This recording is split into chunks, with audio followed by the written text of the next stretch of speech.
Good morning. We'll call our meeting to order. First item we have is request for bill introductions. Are there any bills? Seeing none, we'll move on. We're going to have a hearing today on House Bill 2184, abolishing the Judicial Council Fund, transferring all monies and liabilities of such a fund to the State General Fund, repealing the transfer of funds from the docket fees to the Judicial Council Fund, and transferring annual unencumbered funds from the Publications Fees Fund to the State General Fund.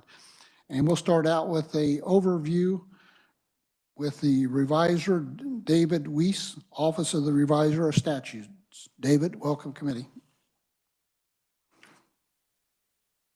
Thank you, Mr. Chairman. Good morning, committee.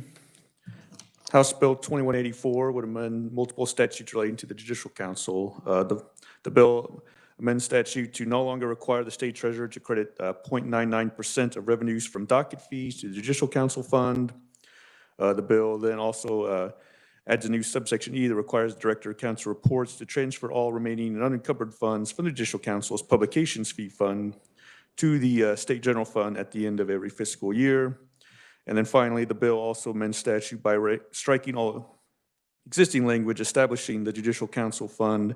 The bill would add new language to the Director of Council reports to transfer all the monies in the fund to the State General Fund on July 1st of 2023 and would abolish the Judicial Council Fund.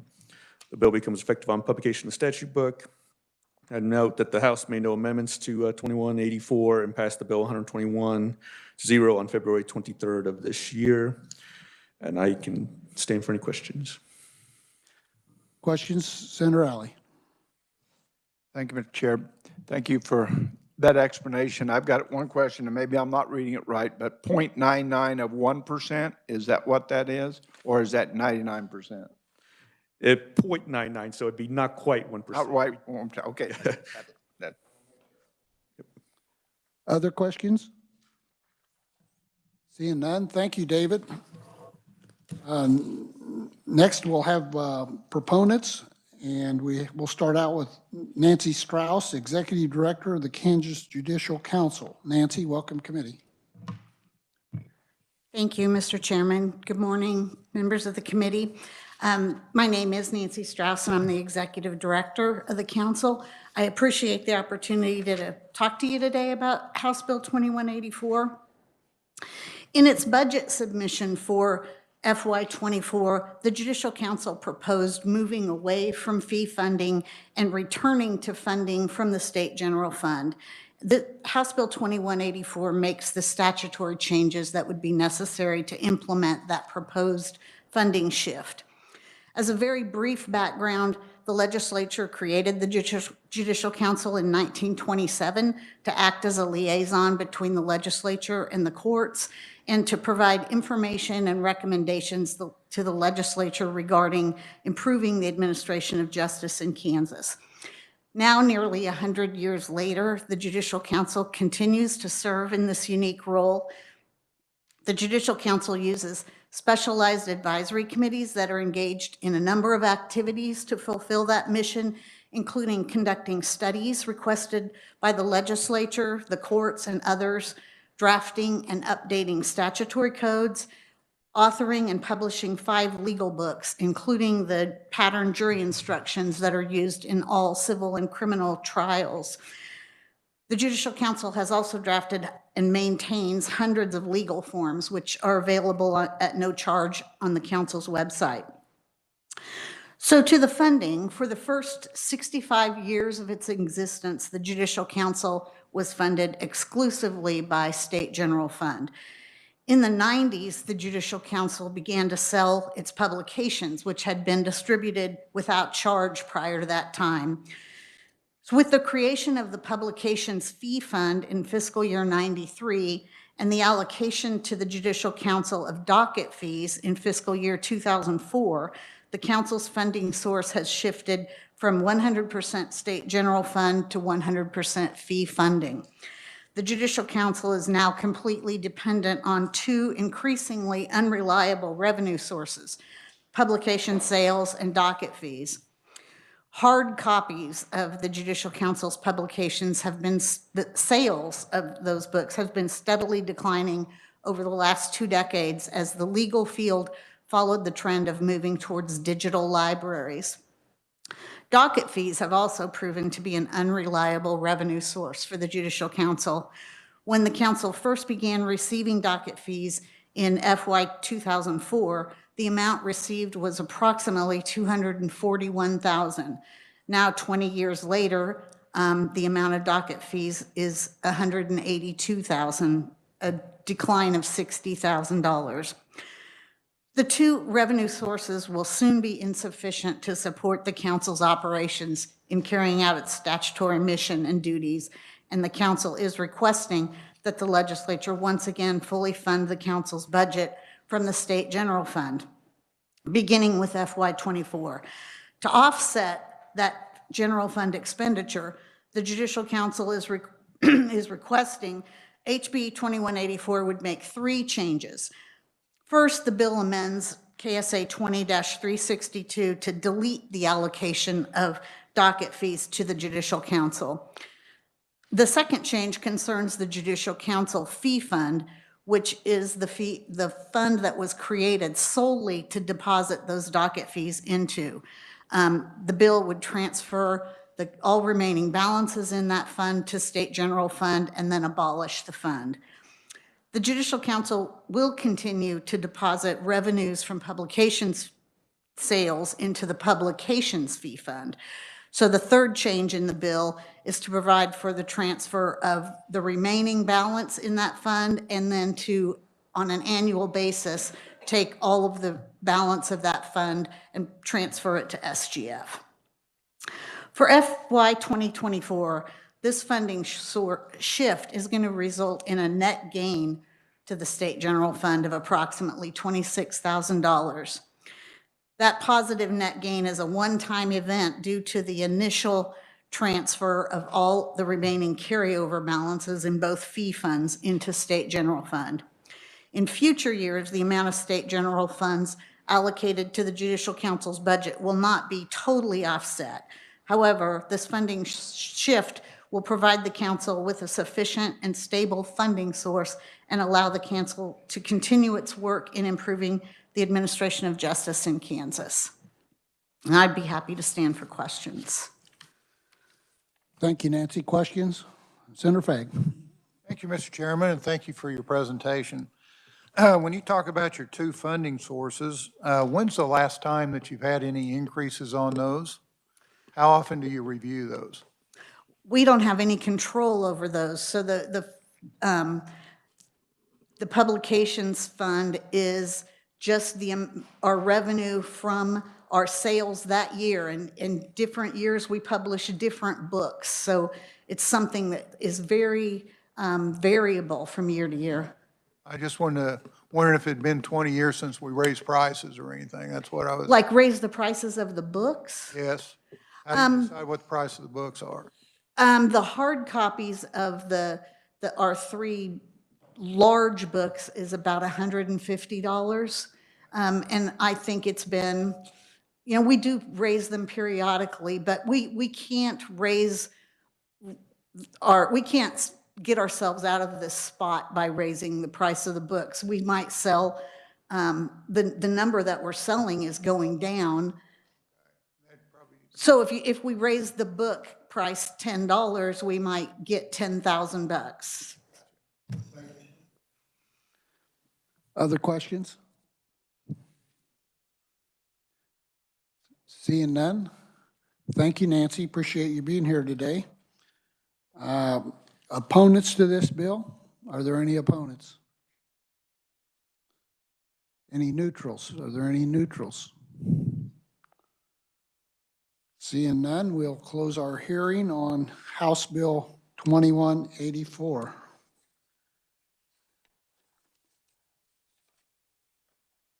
Committee, this appears to be very non-controversial, having passed out of the House 121 to 0.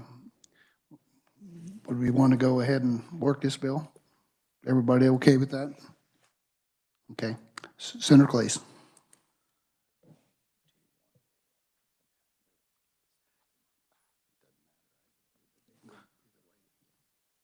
consent. Thank you, Mr. Chairman. I move that the committee recommend favorably House Bill 2184 and the bill being of a non-controversial nature, it be placed on the consent calendar. I have a motion. We have a second. Senator Fagg, any discussion? Seeing none, all in favor? Opposed? Motion carries. Next, we'll have a hearing on House Bill 2191, authorizing the Children's Cabinet to form a 501c3 for fundraising for the Dolly Parton Imagination Library Book Gifting Program. And we'll start out with reviser overview. David Weiss, Office of Reviser of Statutes. David, welcome back. Thank you, Mr. Chairman. This bill might look very familiar as a few weeks ago, this committee heard Senate Bill 195, and Senate Bill 195 was passed out by the Senate 39-0 on February 22nd, 2023. This is just really the House version of Senate Bill 195, authorizing the Children's Cabinet to establish a 501c3 for the benefit of the Dolly Parton's Imagination Library Book Gifting Program and to develop, implement, promote, and sustain reading by the children of Kansas. The House made no amendments to the bill and passed the bill 122-0 on February 23rd, 2023. And I can stand for any questions. Questions for David? Seeing none, thank you, David. Next, we will have proponent, and we have written only. We have Melissa Rooker, Children's Cabinet. Melissa is available for questions if anyone has any questions. This is a bill that we did a couple weeks ago, and if you all remember. We also have written from Nora Briggs, Dollywood Foundation. Are there any opponents to this bill? Seeing none, any neutral? Seeing none, we will close our hearing on House Bill 2191. And committee, I think this is another one non-controversial if we want to go ahead and questions first. Senator Alley. Thank you, Mr. Chair. The two bills, the one that we passed and this bill, are there any differences in those bills? David? Mr. Chairman, no, the bills are identical. Identical, okay.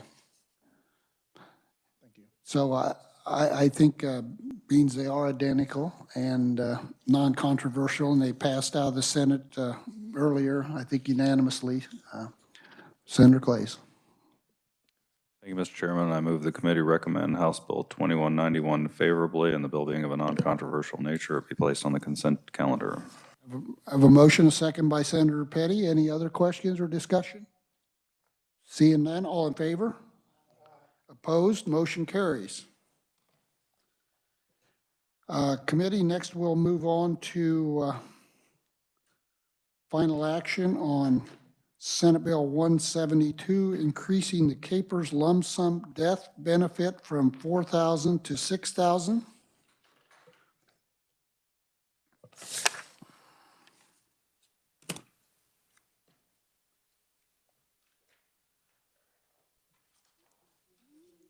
I'll recognize Senator McGinn. Senator McGinn. I didn't know if you wanted me to try to kick this off just a little bit. This, as my testimony shares, was brought to my attention from a constituent. This fund does build up, and I believe we have borrowed from this fund in the past. But for whatever reason why it builds up, I don't know. But the cost to do burials now have gone up, and I thought this may be a way to help those people out during a very sad time in their life. So I'd take questions or anything else. Are there any questions for Senator McGinn? Seeing none, Senator, if you'd like to make a motion. Thank you, Mr. Chairman. I make a motion to move Senate Bill 172 out of committee. We have a motion. We have a second. Second by Senator Clays. Any questions? Senator Fagg. Thank you, Mr. Chairman. I'm just going to make a comment. I'm going to be voting no on this. I have been around the 4,000 or the 6 is not going to cover it. As long as we have capers being $8 billion short, these are all little things that we need to be careful with. And I just feel like this is something that we could pass on. That's my opinion. Thank you. Other questions or comments, Senator McGinn?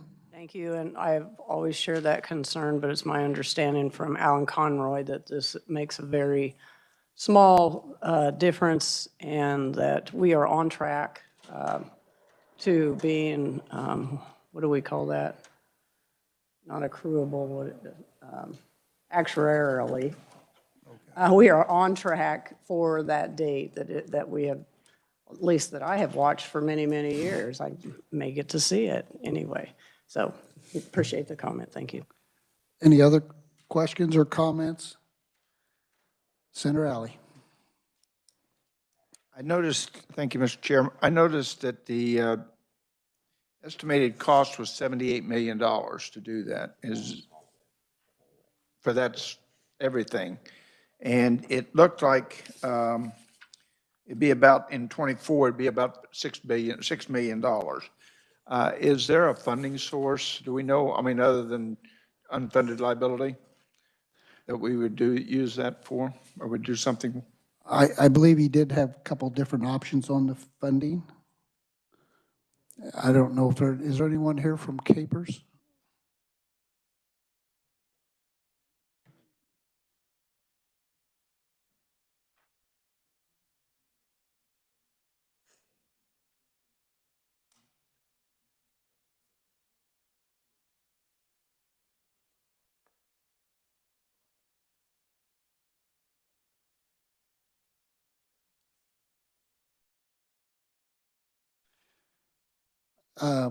Been told that there were two options that were provided. One is to just pay it up front. The other is they can amortize it over a 20-year period, and it just increases a little bit on the contribution side of things. So whatever everyone would like to, Senator Petty. And that would be determined by the Capers boards, correct? I think we could suggest if we want to make sure that it's paid one time up front, we can, or we can suggest, or I guess we can say that we would sooner have it amortized over 20 years, right? So it's a choice of the committee here to decide which way we want to fund it.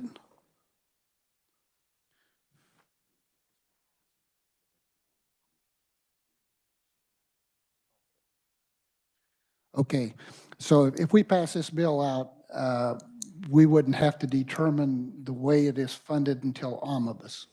So it goes on the omnibus list. Senator McGinn. Thank you, Mr. Chairman. And I think that would be great because that'd give us a chance for Alan to talk to his board and get their recommendation as well. Thank you. Okay, so we won't need to worry about that at this point in time. Any other questions? Seeing none, Senator McGinn? Seconded, okay. Yep, for discussion, okay. All in favor? Aye. Opposed? Motion carries. Next item we have is final action on Senate Bill 203, enacting the Kansas Campus Restoration Act to address deferred maintenance at the state educational institutions, establishing the Kansas Campus Restoration Fund in the state treasury, and authorizing certain transfers from the state general fund to such funds. Committee, first off, I would like to offer an amendment to this.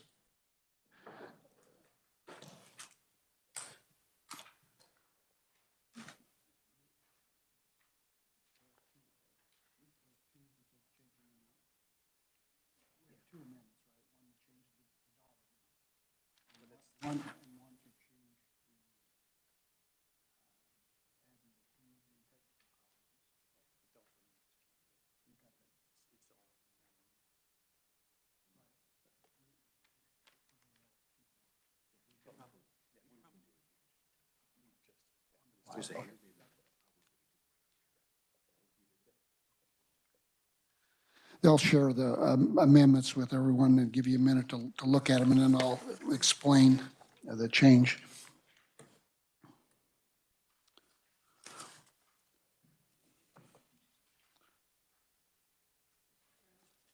Senator McGinn.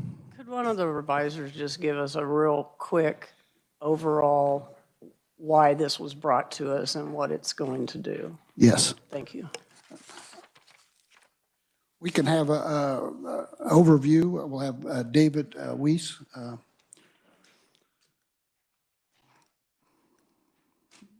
Office of the Reviser, if you wouldn't mind just giving a little overview. It's been a few days.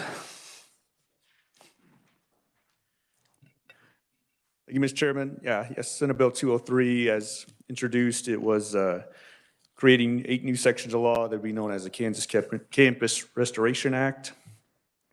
This is to reduce deferred maintenance at educational mission critical facilities at state educational institutions and to bring those facilities to a state of good repair. The bill would establish the Kansas Campus Restoration Fund in the Treasury. The fund would be administered by the Board of Regents. Accounts of the fund would be established for state educational institutions for the purpose of making capital improvement expenditures. Expenditures from the fund would require a 1-to-1 match from either the institution or from private monies. The bill would make a one-time transfer of $350 million from the state general fund to the Kansas Campus Restoration Fund on July 1st, 2024. So that'd be the first day of fiscal year 25. Requires educational institutions to develop and submit to the Board of Regents plans for rehabbing, remodeling, renovating existing facilities or building new facilities, and to make sure that those are in a state of good repair. The plans would have to be approved by the Board of Regents, and the board would be required to develop a comprehensive plan for all Kansas campus restoration. Kansas State Polytech and the University of Kansas Edwards campus should not be excluded from direct participation in the plan, and the plan shall encourage, and the board may require a reduction in total campus square footage as part of such plan. Section 5 requires the Board of Regents to develop and approve a formula to distribute monies from the fund in accordance with that plan, and then provides the Board of Regents with rules and regulations authority to administer the act. And then they are required to define educational mission critical facilities and state of good repair in rules and regulations. And that definition would have to be presented to the Joint Committee on State Building Construction for review. And then finally, the bill would require regents to report annually on the progress of the plan to the Senate Ways and Means Committee, House Appropriations Committee, House Higher Ed Budget Committee, and the Joint Committee on State Building Construction. And then the entire act would sunset July 1st, 2036. So it'd be it's kind of a 12-year plan. Questions for David? Senator McGinn. So I see the Board of Regents testimony in here. So did they bring us this bill? Mr. Chairman, I can't speak to who the requester was on that, but. I brought the bill, Senator McGinn, yes. Well, as a request from? I had been talking to Regents for the last 2 years, trying to figure out a program for them to make sure that this would work for them. Okay. And then the testimony appears to be University Contractors Association and Kansas, or American Council on Engineering. I guess I'm trying to The board, understand their incentive. yeah, the Board of Regents had testified also. Right, I see their testimony. Right. I'm trying to understand these contractors and engineers. Well, I don't know. There wasn't a request made by me or anything for them to come. They just, when we had the hearing, they were here to support the idea of trying to do away with $1.2 billion worth of deferred maintenance. And, you serve on the Building Construction Committee. This has been something we've discussed for a a long, long time. Yeah, no, I mean, yeah, deferred maintenance generally gets me, my blood pressure going up over the years, but, all right. Okay, I might just discuss the amendment real quick first, or Senator Alley, you have a question? Thank you, Mr. Chair. In the bill, section 6A, and the last section says, such definitions shall not include auxiliary or athletic-funded facilities. Could you define athletic-funded facilities? Mr. Chairman, yeah, that athletic funded facilities is not defined in the bill here. I think that would be part of the Board of Regents, and adopting rules and regulations would have to define that as part of their definition of educational mission critical facilities. But I think it's generally that, if it's athletic department funds or something like that outside of, say state funds. But like I said, the definition is not in the bill. It'd have to be up to the regents to Do we define have that. any athletic-funded facilities at any of our colleges? And Mr. Chairman, I'd have to defer that to the regents. I think there are some facilities there, but I don't have a list of that. I'm not aware.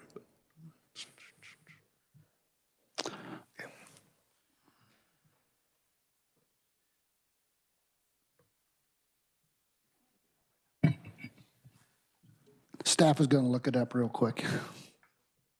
And one of the reasons that comes to mind is in our budget this year, we put $15 million in for WSU to renovate Cessna Stadium. Would that be a athletic-funded facility, or how would that be? Senator McGinn?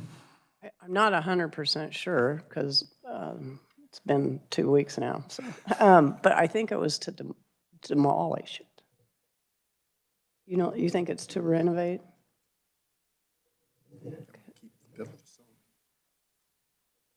Okay.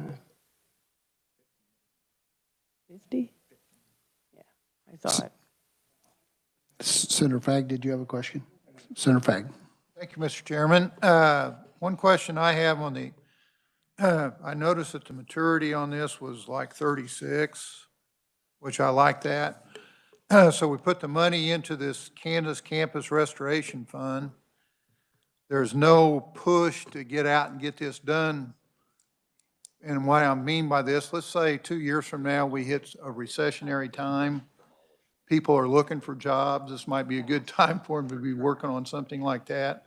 Versus if they take this money and go out today and start working on it, and we're having trouble getting employees now. That thought kind of crosses my mind. So I'm wondering if this Campus Restoration Fund, is that drawing interest as it sits out there? That's a lot of money to be sitting around. I just wonder about that. Yeah, yes, it will. It'll be with the treasurer's office, and yes, it would. Treasurer's office, it kind of looked like that lake deal we was talking about. Correct. Okay, good. Mr. Chairman, that interest language is at it's subsection D of section 1 at the very bottom of the first page, and then onto the second, and that would be the interest rate as it sits as it earns in the pool money investment portfolio. So yeah, it gets credited interest.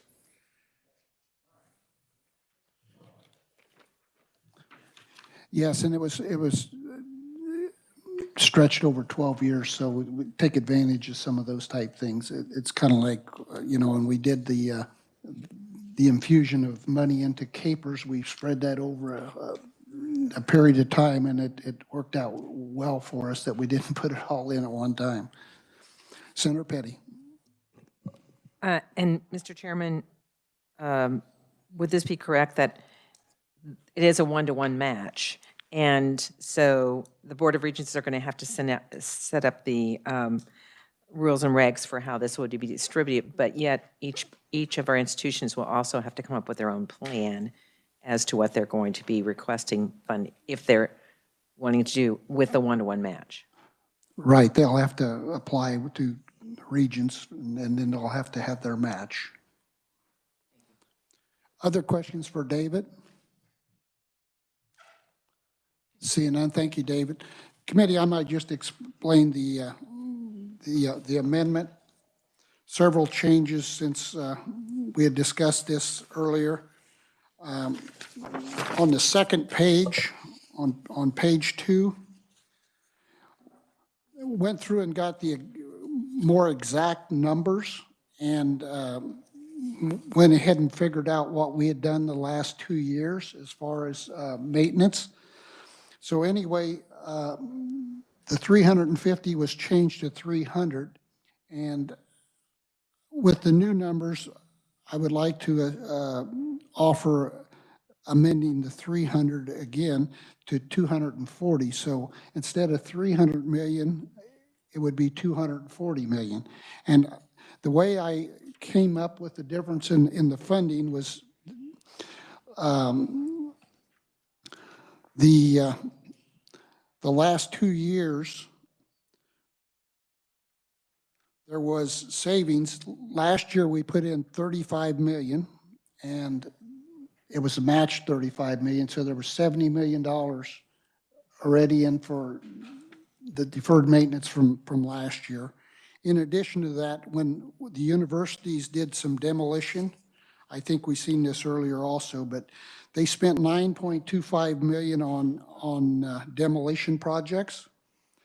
And by doing away with those projects, it did away with $53 million worth of deferred maintenance.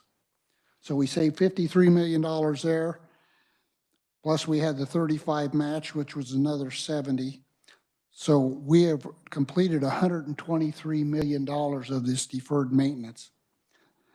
The deferred maintenance total was $1,202 million. So when we subtract off the $123 million that was completed, that leaves $1,179 million left to fund. So when you figure this is over a 12-year program, they currently get a little over $50 million. It'll average over that for the next 12 years from the mill levy. So that's $600 million of it. Then if we put this $240 million, and that's matched, that's 480. So if you take the 480 and the 600 million, that's $1,080 million, which takes care of the $1,179 million. Plus, like Senator Faga just pointed out, these funds will be earning interest over the 12-year period of time. And when we figure that in, it more than takes care of the total funding. So what started out at 350 with what we've done the last couple years, we can adjust that down to 240 million. Now the governor already has 30 million in her budget. So what we're talking about is adding an additional 210 million for the total of 240 million. So by adding the 210 million to it, we would be able to complete $1,080 million worth of the deferred maintenance. So in addition to that, we went ahead and added in the community and technical colleges in Washburn. They would each get $100,000 a year for the next 12 years. Each would get $1,200,000 for their deferred maintenance. And there's enough in the figures to take care of that also. So it's about $27 million over the period of time. So that's all included in this bill. And with that, I would stand for questions if you have any particular questions on the amendment. Seeing none, I would make a motion that we approve the amendments to Senate Bill 203, and seconded by Senator Clays.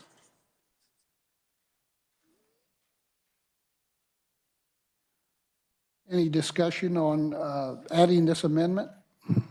Senator Petty. Thank you for going over this amendment. The only thing that I did notice is that, so for the community colleges and the technicals and Washburn, there would be no match required. Correct. Thank you. Right, that is correct. Any other questions? Seeing none, all in favor? Opposed, motion carries. Check it out. Senator Clays. Thank you, Mr. Chairman. I move the committee recommend Senate Bill 203 favorably as amended. Have a motion, we have a second. Senator Fag seconds. Any questions? Seeing none, all in favor? Aye. Opposed, motion carries. Committee, that concludes our work for today. So with that, we are adjourned. Thank you.